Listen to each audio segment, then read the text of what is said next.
Hello, welcome to Stop 7 of Ellis Island's virtual tour. Today, we're going to learn about the legal inspection. Each arriving steamship's crew gave officials at Ellis Island a list of names of the passengers on board. The manifest, as this list was called, had the name and description of each passenger. One by one, the passengers were called forward to speak with a uniformed inspector seated on a tall stool behind a high desk. Interpreters helped the immigrants communicate. 29 questions were asked of every immigrant. They included: where were you born? Are you married? What is your occupation? An occupation means job. Have you ever been convicted of a crime? How much money do you have? And what is your destination? Meaning they needed to know where their end stop was. Were they going to stay in New York? Were they going to Massachusetts? Were they going to Philadelphia? An immigrant could be detained for further inquiry. Detained means they could be held for longer, and further inquiry means that they would have more questions to clarify if his or her answers differed from the answers listed on the manifest. Let's explore some photos. Officials interview immigrants about their personal history.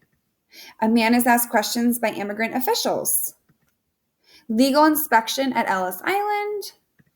And again, legal inspection at Ellis Island. So now we are going to hear, I'm going to refresh the page just so it sits a little bit better.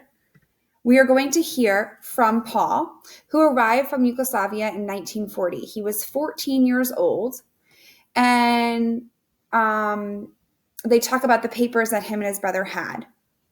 Well, on arrival, as happy as we were to be in New York and a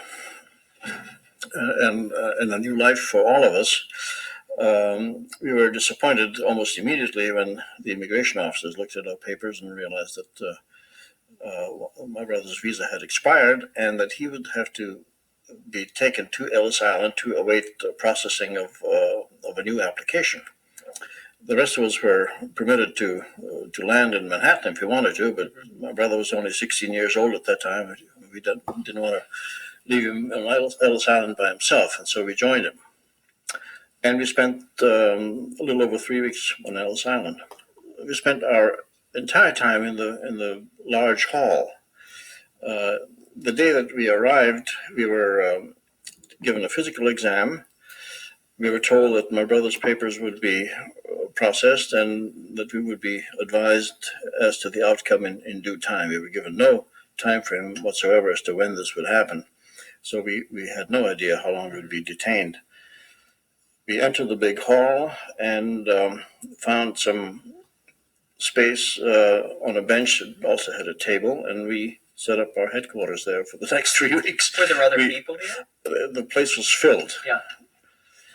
And there was a feeling of desperation because we had no idea when we would get out, and neither did the other people. What about the sleeping accommodations? That was highly regimented, in that women had to sleep in their dormitory, and the men and boys in the other. And I think it was the first time that my parents were separated. Mm-hmm. So it